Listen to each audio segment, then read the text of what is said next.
नमस्कार दोस्तों, मैं मोहम्मद मुख्तार आपका फिर से मैं अपने YouTube चैनल शुभम संगम पर स्वागत करता हूं। हिंदी व्याकरण के अगले पड़ाव की ओर हम बढ़ते हैं और आज हम बात करते हैं हिंदी व्याकरण में विराम चिन्हों का प्रयोग और उसकी विधियां के बारे में। हम जानते हैं कि कोई भी लेखक या वक्ता कोई भी बात अगर कहना चाहता है, लिखना चाहता है और अगर पाठक और श्रोता उनकी बात न समझे तो उनका कहना और लिखना बेकार है। पाठक या श्रोता उनकी बात अच्छी तरह समझे, उनके कहने के मतलब को समझे, इसलिए व्याकरण में विराम चिन्हों की आवश्यकता महसूस हुई या कई प्रकार का होता है। हम उन्हीं पे चर्चा करने वाले हैं। तो पहला सवाल उठता है कि विराम चिन्ह की आवश्यकता क्यों पड़ी। तो जवाब में हम कह सकते हैं पाठक के या श्रोता के मनोभावों को अच्छी तरह समझने और उसको सुबोध बनाने के लिए विराम चिन्हों की आवश्यकता पड़ी। तो आइए इस तरह हम लिखते हैं और प्रयास करते हैं कि विराम चिन्हों का प्रयोग और नियम क्या है। तो इसका पहले जान लीजिए।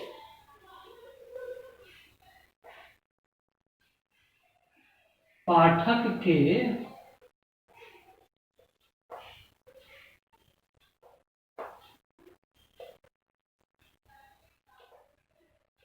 भावबोध को सरल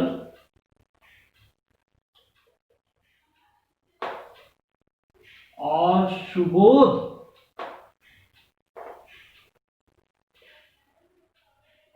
बनाने के लिए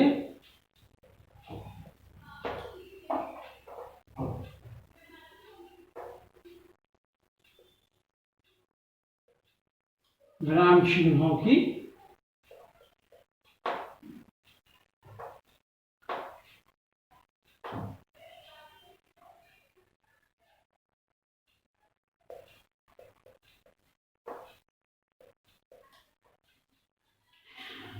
तो स्पष्ट है कि विराम चिन्हों की आवश्यकता क्यों होती है। पाठक के मनोभावों को, जो पाठक पढ़ रहा है, वो अच्छी तरह सरल और सुबोध, सरल सुबोध मतलब अच्छी तरह उसे बोध हो जाए, अच्छी तरह समझ में आ जाए, उसी के लिए विराम चिन्हों की आवश्यकता होती है। एक उदाहरण के द्वारा हम समझने का प्रयास करते हैं कि विराम चिन्ह क्यों आवश्यक है। हम एक उदाहरण लिखते हैं।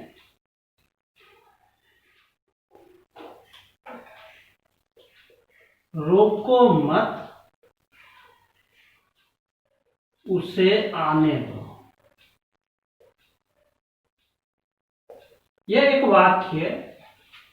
इस वाक्य से अगर हम समझने का प्रयास करें, कहने वाला जो है वह क्या कहना चाहता है, इस वाक्य से कुछ भी स्पष्ट नहीं हो रहा है। अब हम इनमें विराम चिन्ह लगाकर समझने का प्रयास करते हैं। अब जैसे अगर यहां पर अर्धविराम लग जाए, इसका मतलब क्या होता है? रोको मत उसे आने दो। इसका मतलब होता है जिसके बारे में कहा जा रहा है उसे रोकना नहीं है, उसे आने देना है, अलाउ कर रहे हैं। अगर वही चीज यहां से हटा दिया जाए और यहां पे अर्धविराम का उपयोग किया जाए, इसका मतलब क्या होता है? देखिए, रोको मत उसे आने दो। इसका मतलब ठीक उल्टा हो गया कि रोको मत उसे आने दो, अर्थात वह जिसके लिए अलाउ किया था वही यहाँ पे डिसअलाउ हो गया, उन्हें मना कर रहा है आने के लिए। तो इस एक उदाहरण से आप समझ गए कि विराम चिन्हों का हिंदी में प्रयोग कितना आवश्यक है। सिर्फ हिंदी ही नहीं, हर भाषा के व्याकरण में विराम चिन्हों का जो है कि अध्ययन किया जाता है और उसका व्यवहार किया जाता है। तो इससे स्पष्ट हो गया। अब हम जानने का प्रयास करते हैं कि हिंदी व्याकरण में किन किन विराम चिन्हों का प्रयोग होता है। तो हम जानने का प्रयास करें।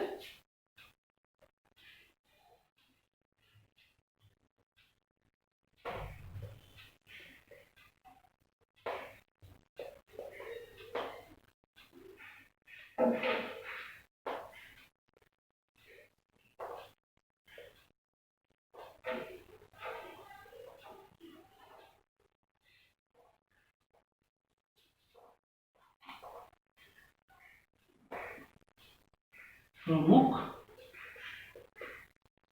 विराम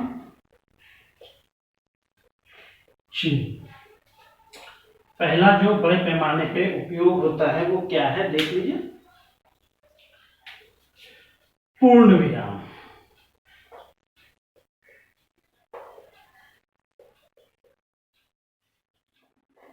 पूर्ण विराम को अंग्रेजी में क्या कहते हैं, फुल स्टॉप। और अंग्रेजी में उसका संकेत इस तरह है। दूसरा है अल्प विराम।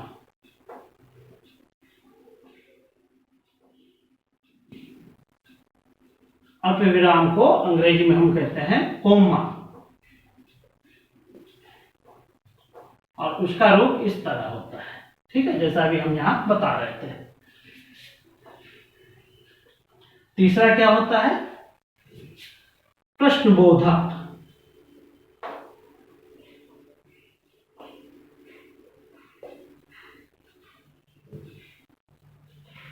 इसको अंग्रेजी में क्या कहते हैं, क्वेश्चन मार्क।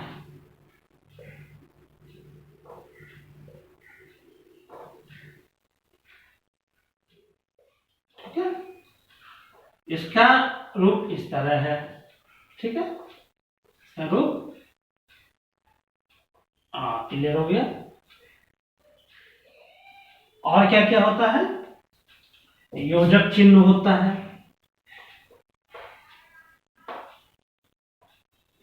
योजक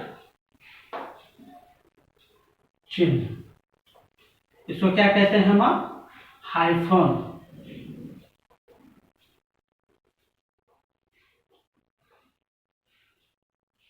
ठीक है, हाइफन को इस तरह आप कह सकते हैं, डैश हम जो देते हैं उसको हाइफन कहा जाता है। ठीक है,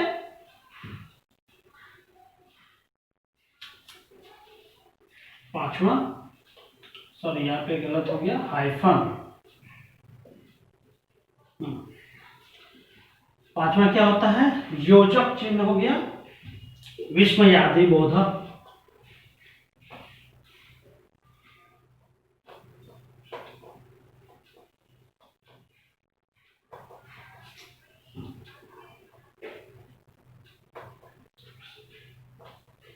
विस्मयादि बोधक।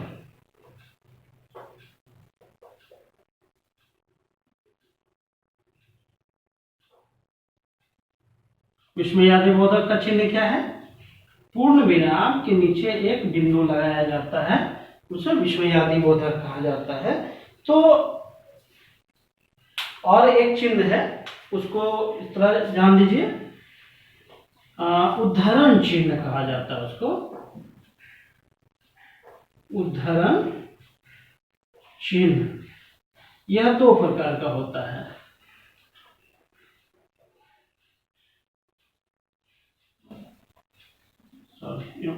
उद्धरण चिन्ह दो प्रकार के, एक इस तरह और एक सिंगल कोमा। इसको इन्वर्टेड कोमा, इंग्लिश में इन्वर्टेड कोमा कहा जाता है। और इसके अलावा भी हिंदी में और भी बहुत सारे जो है कि चिन्हों का प्रयोग किया जाता है और व्याकरण में उनका अध्ययन किया जाता है। लेकिन हम यहाँ जो प्रमुख विराम चिन्ह है उसका हम अध्ययन करने वाले हैं। पूर्ण विराम, अल्प विराम, प्रश्नबोधक, योजक चिन्ह, विस्मयादि बोधक, उद्धरण चिन्ह। आप चाहें इन्हें लिख लीजिए क्योंकि इनके बाद इनको मिटाया जाएगा।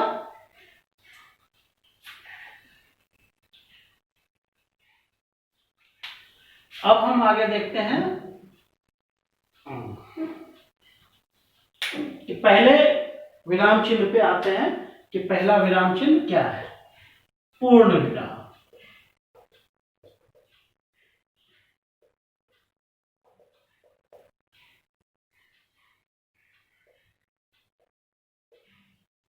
अब हम जानने का प्रयास करते हैं कि पूर्ण विराम वाक्यों में किस तरह उपयोग किया जाता है, इनके उपयोग करने की क्या क्या शर्तें हैं। तो नाम से ही स्पष्ट है कि पूर्ण विराम वाक्य पूरी तरह पूरा हो जाता है, वाक्य से एक अर्थ निकल जाता है। तो निष्कर्ष ये है कि वाक्य जहां पूर्ण हो जाए, इसका हम प्रमुख विधि जानने का प्रयास करेंगे। पहला स्पष्ट क्या हो गया? वाक्य जहां पूर्ण हो जाती है। पहला लिख लेते हैं, जहां वाक्य पूर्ण हो जाती है।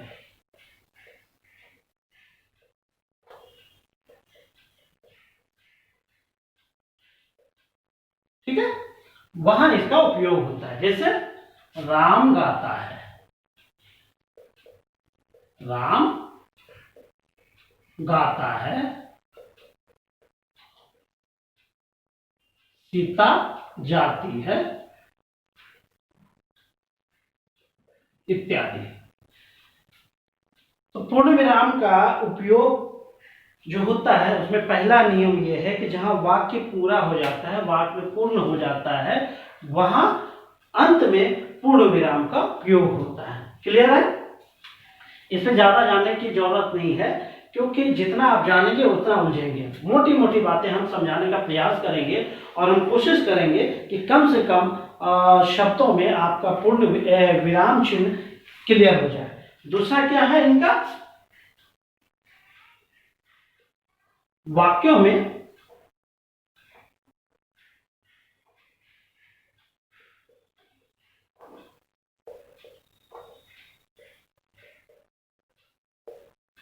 में जहां किसी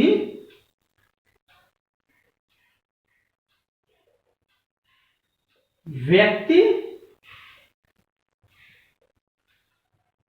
या वस्तु का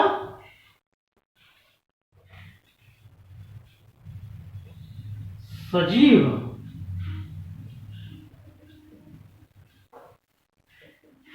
विशेषणात्मक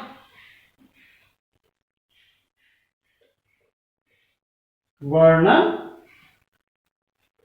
किया जाता है, वहां भी इस पूर्ण विराम का उपयोग होता है। अब देखिए कैसे होता है इसका प्रयोग। जो है कि ज्यादातर क्या बोला जाए कि किसी भी चीज का यदि हम उनके हर विशेषता को बढ़ा चढ़ाकर अगर हम व्यक्त करने का प्रयास करते हैं, तब भी उनके बीच में पूर्ण विराम का प्रयोग होता है। देखिए जैसे बताते हैं कैसे प्रयोग होता है। श्यामला रंग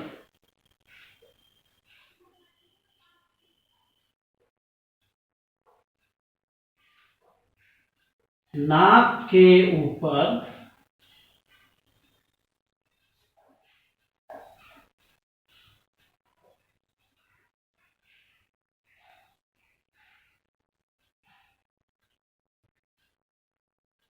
पतली काली लटें,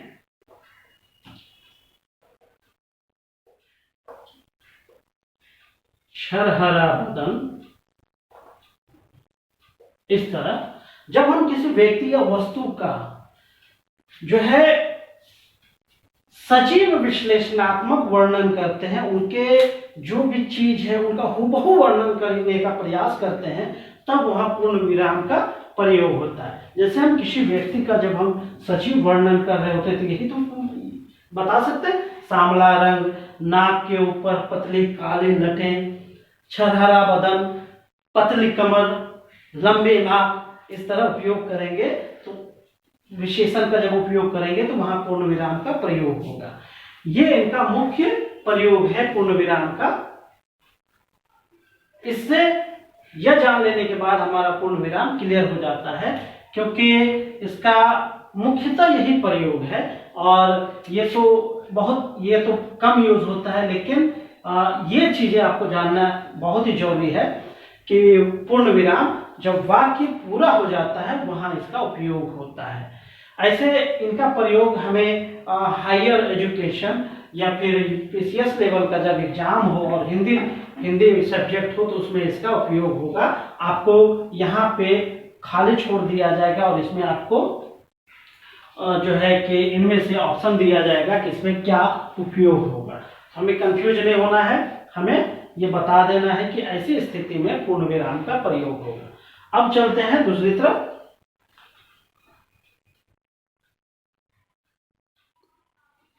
हाँ दोस्तों, आइए अब विराम चिन्हों में दूसरे विराम अल्प विराम के बारे में हम जानने का प्रयास करते हैं कि इसका प्रयोग कब और कहाँ किया जाता है। तो हम इसके नाम से ही स्पष्ट है और इसमें लिखा है कि अल्प विराम, अर्थात जब वाक्य में या वाक्य के पूर्ण हो जाने के बावजूद अगर मेरा अल्प ठहराव हो, पूर्ण ठहराव नहीं हो, तो वहां अल्प विराम का प्रयोग होगा। ठीक है, क्लियर? पूर्ण विराम का प्रयोग होने की शर्त है कि वहां वाक्य पूर्ण हो जाती है और एक अर्थ स्पष्ट होता है, वहां पूर्ण विराम का प्रयोग होता है। लेकिन अल्प विराम में स्थिति थोड़ी अलग है। इसमें कई चीजें हैं जिसको हमें जानने की आवश्यकता है, और वो क्या क्या है हम देखते हैं कि अल्प विराम का प्रयोग कहाँ कहाँ होता है। पहला,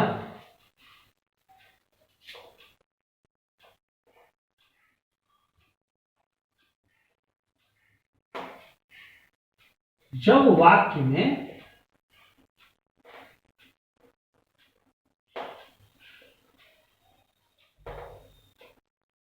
समान पदांश, इस तरह लिख दीजिए, पदांश बाद में, समान शब्दों, पदांशों आदि के बीच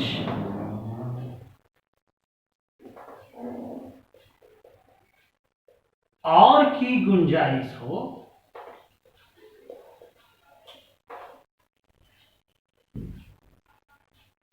और की गुंजाइश हो। इसका स्पष्ट मतलब है कि कोई भी वाक्य जब हम लिखते हैं उसके बीच दो शब्दों या पदों या वाक्यांशों के बीच और शब्द आने की गुंजाइश हो, तो वहां और की जगह जो है कि अल्प विराम का प्रयोग होगा। अब देखते हैं कि कैसे कैसे होता है अल्प और का प्रयोग कैसे होता है। जैसे हम कहते हैं राम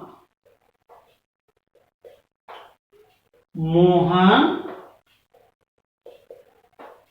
और सोहन, ये हमने एक वाक्य लिखा है, 3 शब्द है ना। शब्दों के बीच राम और की गुंजाइश है, राम और मोहन हो सकता है। चूंकि होता है कि 2 या 2 से अधिक शब्द होता है तो हम जानते हैं कि सबके बीच और नहीं लगाना है, लास्ट वाले में और या तथा लगेगा। तो उसकी जगह और की गुंजाइश है, तो और की जगह में क्या हम उपयोग करेंगे? अल्प विराम का, कॉमा का उपयोग करेंगे। राम मोहन और सोहन, ठीक है। वाक्य अगर हम बनाए, स्कूल गए, विद्यालय गए, कुछ भी लिख दीजिए, विद्यालय गए, ठीक है। ये एक वाक्य है, यहां पे और की गुंजाइश है, लेकिन और का उपयोग नहीं होता है, तो उसकी जगह हम जो है कि अल्प विराम का उपयोग करते हैं। दूसरा उदाहरण लिख लीजिए,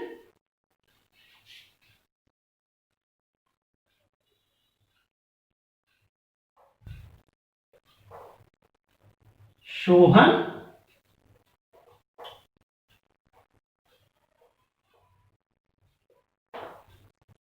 मोहन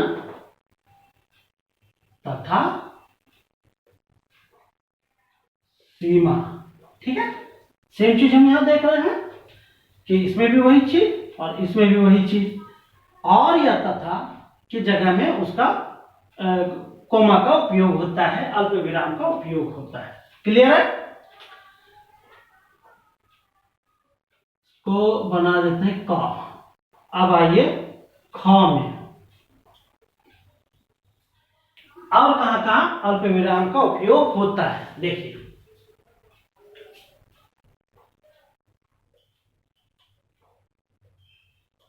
किसी व्यक्ति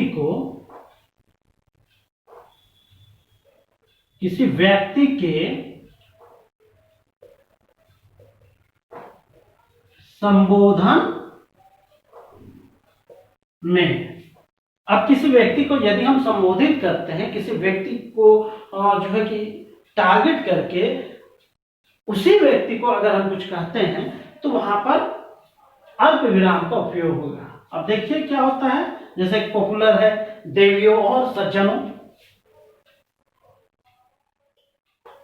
देवियों और सज्जनों,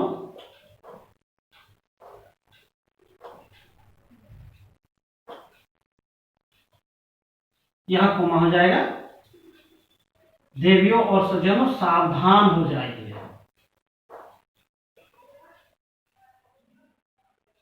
हो जाइए।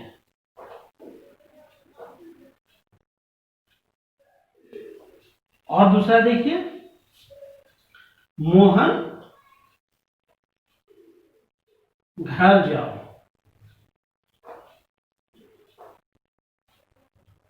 ठीक है, यहां हम संबोधित कर रहे हैं, किसी व्यक्ति या वस्तु को संबोधित करने में भी इनका उपयोग होता है। तो देवियों और सज्जनों, मतलब देवियों और सज्जनों, इनको संबोधित किया जा रहा है और उनको कहा जा रहा है सावधान हो जाइए। तो संबोधन के जस्ट बाद अल्प विराम का उपयोग होता है। उसी तरह यहां मोहन को कहा जा रहा है मोहन घर जाओ, तो मोहन को संबोधित करके कहा जा रहा है, इसलिए मोहन शब्द के बाद अल्प विराम का उपयोग हो रहा है। ठीक है दोस्तों, अब आइए आगे बढ़ते हैं।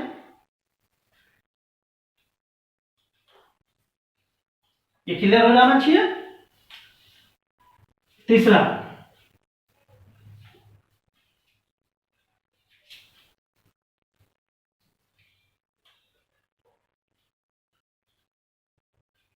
वाक्य में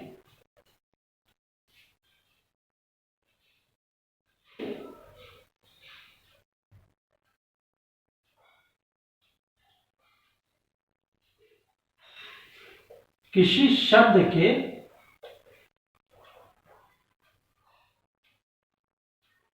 दोहराव में, वाक्य में जब हम किसी शब्द या पद का दोहराव करते हैं, दो बार उपयोग करते हैं, तो उसमें इसका अल्प विराम का प्रयोग होता है। देखिए कैसे होता है, नहीं, नहीं, ऐसा नहीं हो सकता, हो सकता। दोहराव हो रहा है किसी भी, ये नहीं शब्द का इसमें दोहराव हो रहा है। नहीं, नहीं, ऐसा नहीं हो सकता। आगे और देखिए, हाँ हाँ, मैंने सुन लिया, मैंने सुन लिया। ठीक है, यह इनका तीसरा प्रमुख उपयोग है अल्प विराम का प्रयोग होने का। यहां क्या, किसी को यदि आप संबोधित करते हैं तो संबोधन के जस्ट बाद अल्प विराम का उपयोग होता है। फिर दूसरे स्थिति में क्या है, जब किसी भी जो है कि पद या शब्द का दोहराव हो, तो वहां पर उस दोहराव के क्रम में जो है कि अल्प विराम का उपयोग होगा। अब आगे बढ़ते हैं, देखते हैं क्या होता है।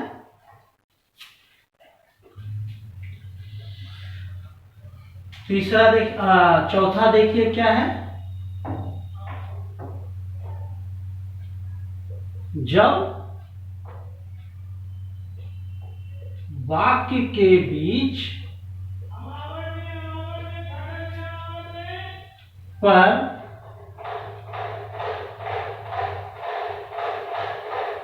इसी से, इसलिए,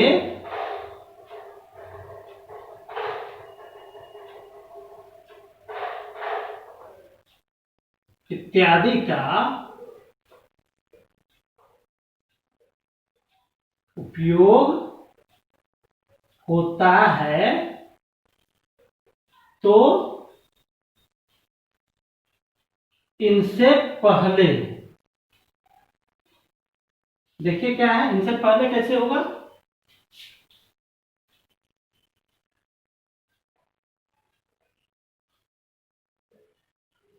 राम आया पर रुका नहीं,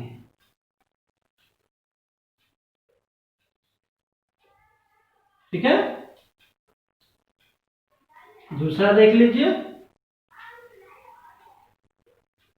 उसने कहा, कौमा,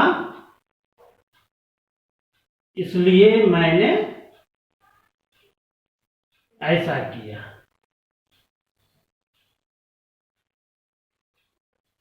ठीक है। क्या है नियम? जब किसी वाक्य के बीच में पर, इसी से, इसलिए, अतः, अतएव इत्यादि शब्द आते हो तो इस शब्द से जस्ट पहले अल्प विराम का उपयोग होता है। देखिए आप यहाँ पे पर है, राम आया, पर रुका नहीं, तो पर के पहले अल्प विराम का उपयोग हो रहा है। फिर दूसरा क्या है, उसने कहा, इसलिए मैंने ऐसा किया, तो इसलिए से पहले हमने अल्प विराम का उपयोग किया है।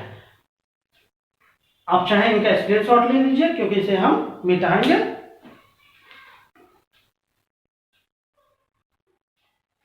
अब देखिए इनका अगली अल्प विराम का उपयोग होने का जो नियम है उसका अगला देखिए क्या है। देखिए, जब वाक्य में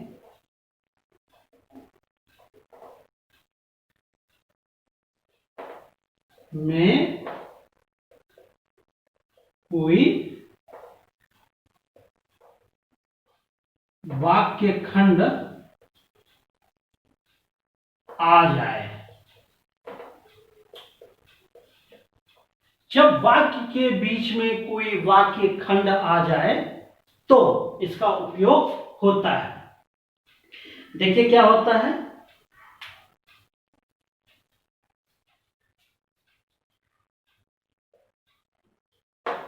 क्रोध चाहे जैसा हो,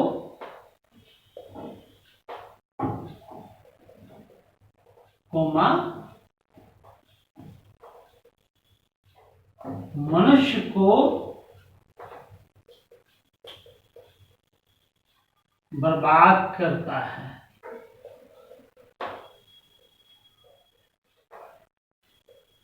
ठीक है, ये इनमें वाक्य खंड आया है। जब वाक्य में कोई वाक्य खंड या पदांश आता है तो उस पदांश के दोनों ओर या वाक्य खंड के दोनों ओर अल्प विराम का उपयोग होता है। यहां आप देख रहे हैं, क्रोध चाहे जैसा हो मनुष्य को बर्बाद कर देता है, तो क्रोध मनुष्य को बर्बाद कर देता है ये कहना है, लेकिन उसके बीच में एक वाक्य खंड आया है और वो है चाहे जैसा हो, तो दोनों तरफ जो है कि अल्प विराम का उपयोग होगा। एक और उदाहरण हम देखते हैं, सेठ धनराज, कोमा, अपने बेटों के लिए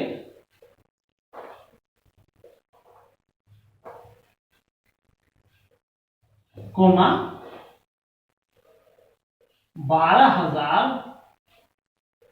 रुपए छोड़ गए थे।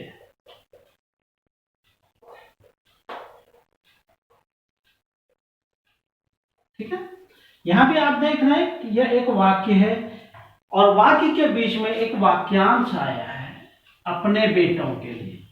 कहने का यह मतलब था सेठ धनराज 12,000 रुपए छोड़ गए थे, लेकिन उसको स्पष्ट करने के लिए हमने वाक्य के बीच में एक वाक्यांश का उपयोग किया है और उस वाक्यांश के दोनों तरफ हमें अल्प विराम का उपयोग करना है। ठीक है, अब देखिए नेक्स्ट। ठीक है,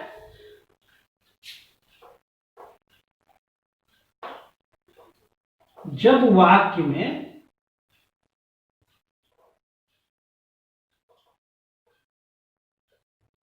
अब, तब, अतः, अच्छा, इत्यादि पद लुप्त हो जाए जब हम कोई वाक्य लिखते हैं और उसके बीच कुछ पद हमें लुप्त करना पड़ता है, वह अपनी लिखावट और वर्तन की सुविधा के हिसाब से, जैसे अब, तब, अतः इत्यादि ऐसे पद हैं जिनको कभी कभी हमें लुप्त कर देना पड़ता है, तो उसके स्थान पर मुझे अल्प विराम का प्रयोग करना पड़ता है। देखिए कैसे करते हैं।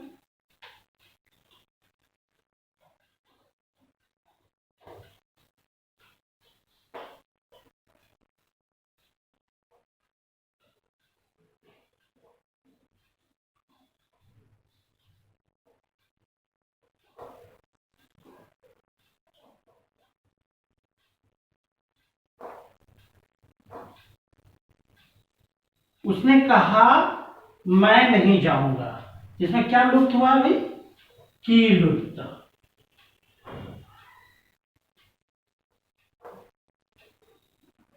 की लुप्त है, मतलब अब, तब, अतः, कि इत्यादि पद है जो लुप्त हो जाए उसकी जगह पे अल्प विराम का उपयोग होगा।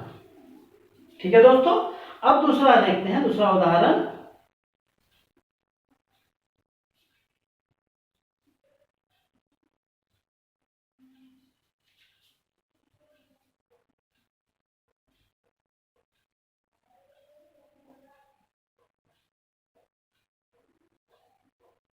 आना है, आ जाओ,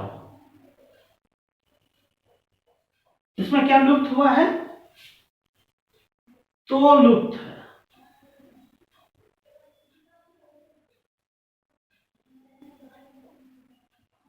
तो स्पष्ट है दोस्तों। जब वाक्य में तो, कि, अब, तब इत्यादि ऐसे पद लुप्त हो जाए तो उसकी जगह पर जो है कि अल्प विराम का उपयोग होता है। ठीक है। अब देखिए, और इसका उपयोग एक महत्वपूर्ण उपयोग है।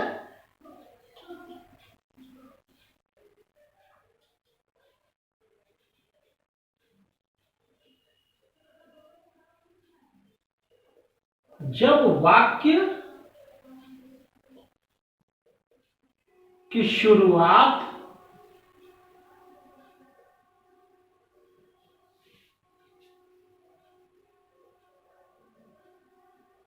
अच्छा, नहीं, हां इत्यादि पदों से हो तो वहां पर अल्प विराम का प्रयोग होता है। देखिए कैसे प्रयोग होता है। अच्छा, मैं चलता हूं।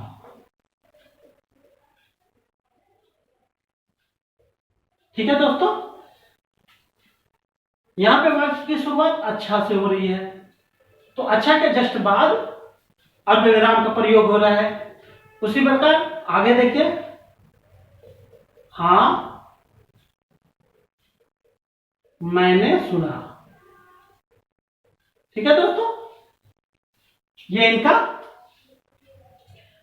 हो गया कि जब वाक्य की शुरुआत अच्छा, नहीं, हाँ इत्यादि शब्द पदों से हो तो उस पदों के बाद अल्प विराम का प्रयोग होता है। जैसे अच्छा, कौमा मैं चलता, ये है। उसी तरह हाँ मैंने सुना, ये इनका प्रयोग है। आगे देखिए, और एक इनका विशेषता है कि इनका प्रयोग किस परिस्थितियों में होता है, और वो देख लेते हैं। जब वाक्य में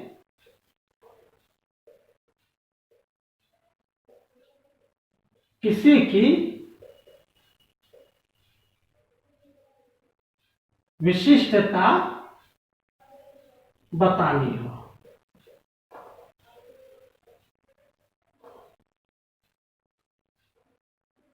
जब वाक्य में किसी की विशिष्टता बतानी हो तो वहां भी अल्प विराम का प्रयोग होता है। देखिए कैसे होता है। उदाहरण के लिए, मेरा भाई, कोमा जो इंजीनियर है,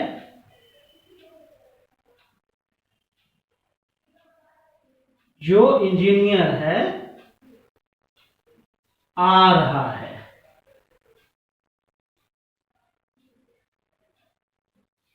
ठीक है।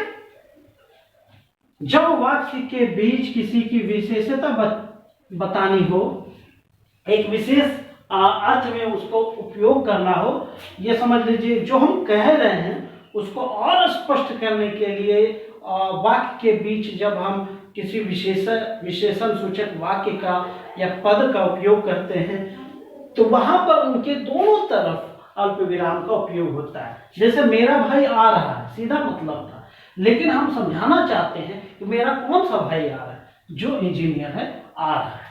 ठीक है। अब जैसे और आगे देखिए, सुरेश जो बीमार है, जो बीमार था वह चल बसा।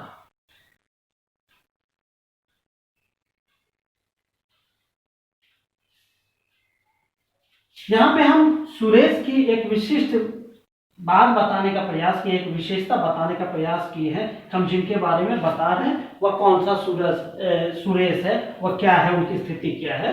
तो सुरेश जो बीमार था वह चल बसा, वह नहीं कोमा, वह नहीं, सुरेश कोमा जो बीमार था चल बसा।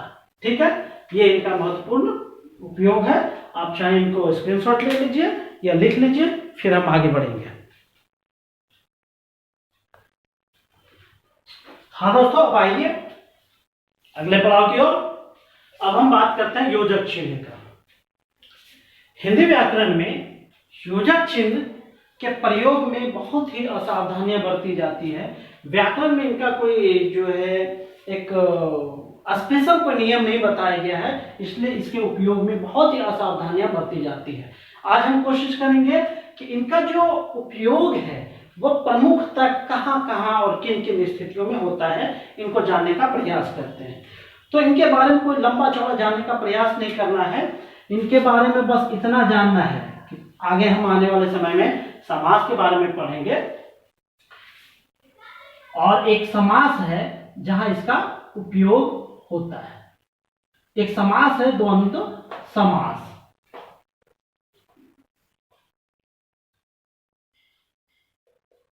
उसमें इसका उपयोग होता है। द्वंद्व समास की परिभाषा होती है कि जिन पदों के बीच और, अथवा, तथा इत्यादि हो, उसमें जो है कि इस योजक चिन्ह का उपयोग होता है। अब देखिए कैसे है। माता पिता, ठीक है, रुपया पैसा,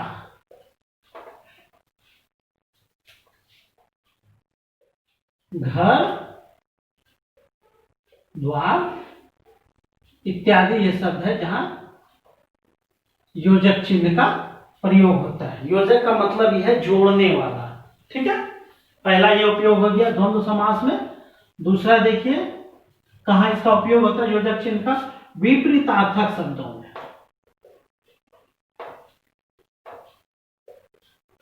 विपरीतार्थक पदों में, शब्दों पदों जो भी दे दीजिए, विपरीतार्थक पदों में। जैसे अभी हम यहां उदाहरण में लिखे हैं, जब दोनों पद एक दूसरे के विपरीत हो तो उनके बीच में योजक चिन्ह का उपयोग होता है। और वो क्या है, जैसे माता का उल्टा पिता है, तो दोनों के बीच योजक चिन्ह हुआ। और क्या है, दिन रात, है ना।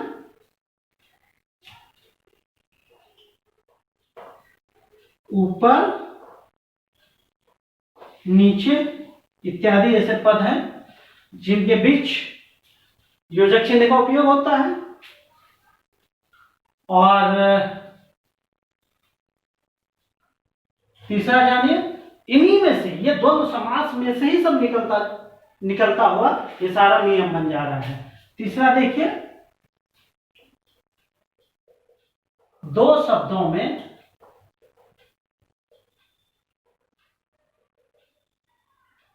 एक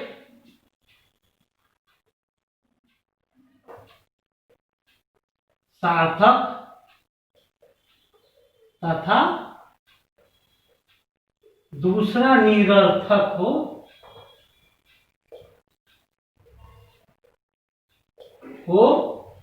तो उन दोनों के बीच भी योजक चिन्ह का उपयोग होता है। देखिए कैसे कैसे है।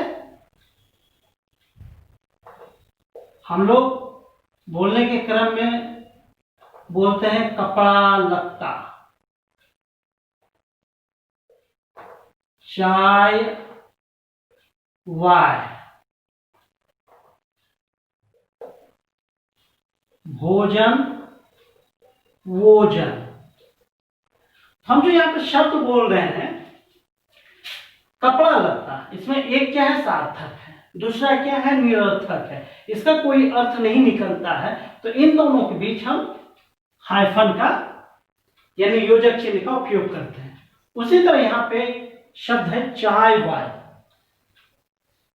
चाय तो सार्थक है, उसके संग जो लगा है वो निरर्थक है, उसका कोई अर्थ नहीं है, तो इन दोनों के बीच भी योजक चिन्ह का उपयोग होता है। उसी तरह है भोजन वोजन, इनके बीच में वही बात है, भोजन सार्थक है और भोजन निरर्थक है, तो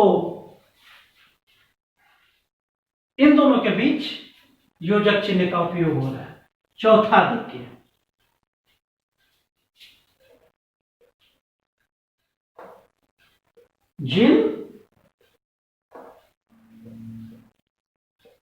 जिन दो शब्दों के बीच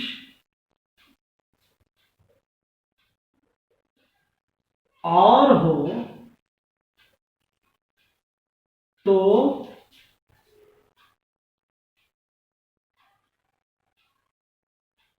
उसके स्थान पर, तो इसके कह दीजिए, और उसके मतलब कुछ और निकलता है, इसके स्थान पर भी योजक चिन्ह का उपयोग होता है। जैसे हम बोलते हैं राम और श्याम, तो और को जब हम हटाएंगे तो कैसे लिखेंगे राम श्याम, तो और के बदले में योजक चिन्ह का उपयोग हो रहा है ना। आगे और देख लीजिए, दिन और रात, तो और जब हम हटाएंगे तो क्या होगा दिन रात। ठीक है, ये इनका प्रमुख उपयोग है। और देखते हैं,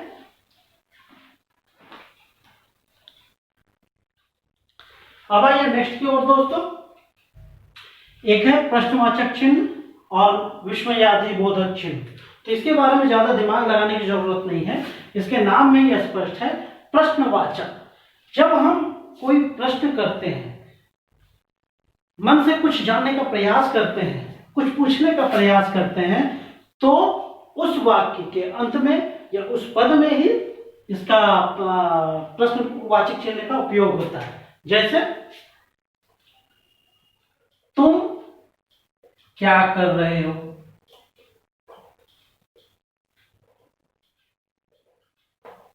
हम यहां प्रश्न कर रहे हैं। ठीक है, तो ऐसी स्थिति में प्रश्नवाचक का उपयोग होगा। इसका सिंपल ये मतलब है।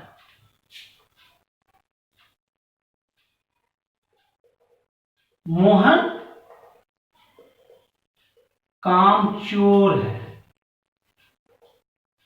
ठीक है, कोमा अगर हम बोल दें है ना, यहां भी हम प्रश्न कर रहे हैं, तो ऐसी स्थिति में वाक्यों के बीच में प्रश्नवाचक का उपयोग हो जा रहा है।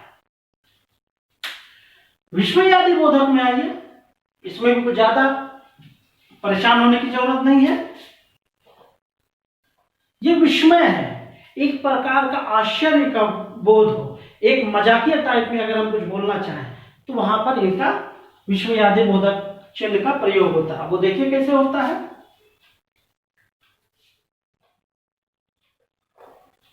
अरे वाह, विस्मयादिबोधक चिन्ह। आपका क्या कहना, यहां भी विस्मयादिबोधक का हो गया।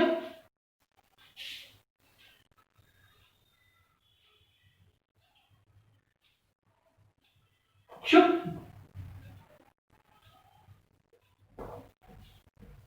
बस करो, हम आश्चर्य का बोध कर रहे हैं, आश्चर्य को प्रदर्शित कर रहे हैं, मजाक भी कर रहे हैं। जैसे अरे वाह, आप क्या क्या कहना, या मजाक भी कर रहे हैं। हर्षोल्लास, इसमें क्या हो रहा है, आश्चर्य, खुशी, मजाक इत्यादि में ये आश्चर्य सूचक या विस्मयादिबोधक का प्रयोग होता है। लेकिन प्रश्न में क्या है, प्रश्न पूछने में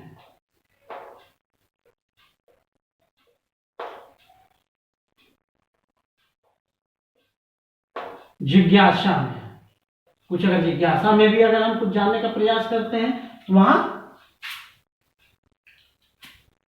प्रश्नवाचक चिन्ह का प्रयोग होता है। इसमें एक और बात जान लेना है, जैसे बीच में कहीं हम प्रश्नवाचक चिन्ह का उपयोग देखते हैं, मोहन, कहीं पे इस तरह हम देखते हैं प्रश्नवाचक दिया, आ रहा है। इसका मतलब यहां प्रश्न जो किया, कहने वाला जो है वह कंफ्यूज है, इसके बारे में जानना चाहता है, मोहन के बारे में कुछ डिटेल जानना चाहता है कि मोहन जो आ रहा है वह क्या है, उसकी स्थिति क्या है, क्यों आ रहा है, बहुत सी बातें। एक प्रश्न का मतलब है वो उससे कुछ ना कुछ जानना चाह रहा है।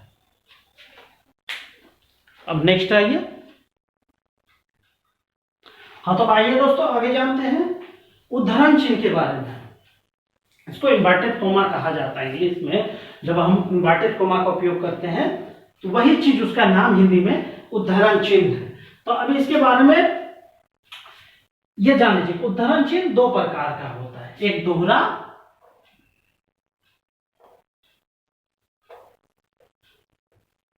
एक होता है इकहरा, मतलब सिंगल और डबल इन्वर्टेड कोमा होता है। अब देखिए क्या होता है दोहरा वाले में, ये जब डबल है, इसका उपयोग तब करते हैं जब किसी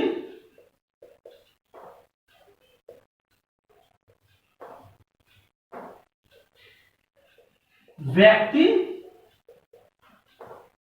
की उक्ति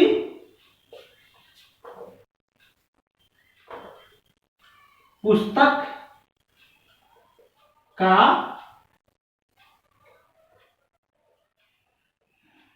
वाक्य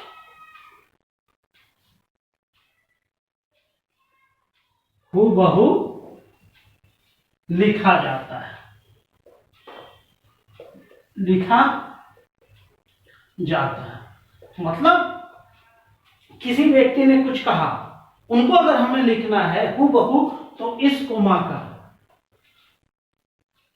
डबल इन्वर्टेड कोमा का, डबल दोहरा उद्धरण चिन्ह का उपयोग करते हैं। देखिए कैसे करते हैं, राम ने कहा मैं घर जाऊंगा।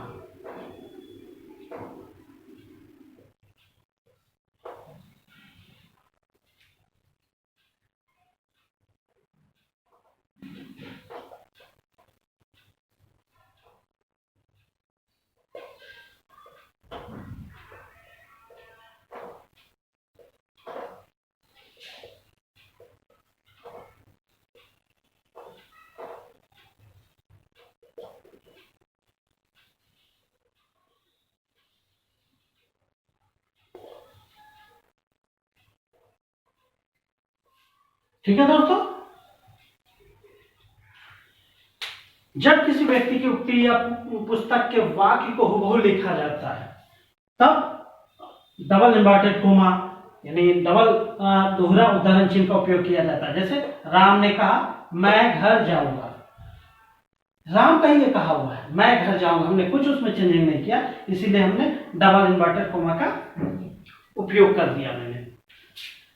रामायण में लिखा है कोमा, डबल इन्वर्टेड कोमा दे दिया हमने, और उसमें जो भी लिख दीजिए रामायण में जो लिखा है। अब दूसरा स्थिति है, इकहरा दिन जो है कि चिन्ह का, उदाहरण चिन्ह का प्रयोग जब हम करते हैं तो वो कैसे करते हैं? किसी व्यक्ति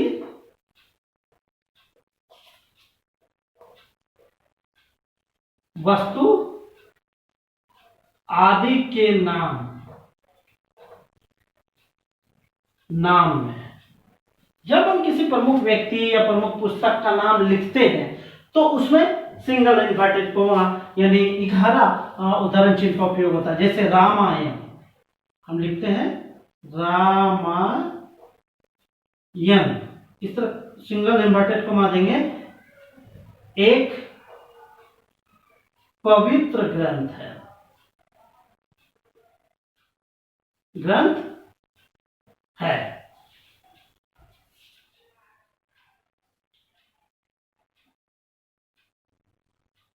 गांधी जी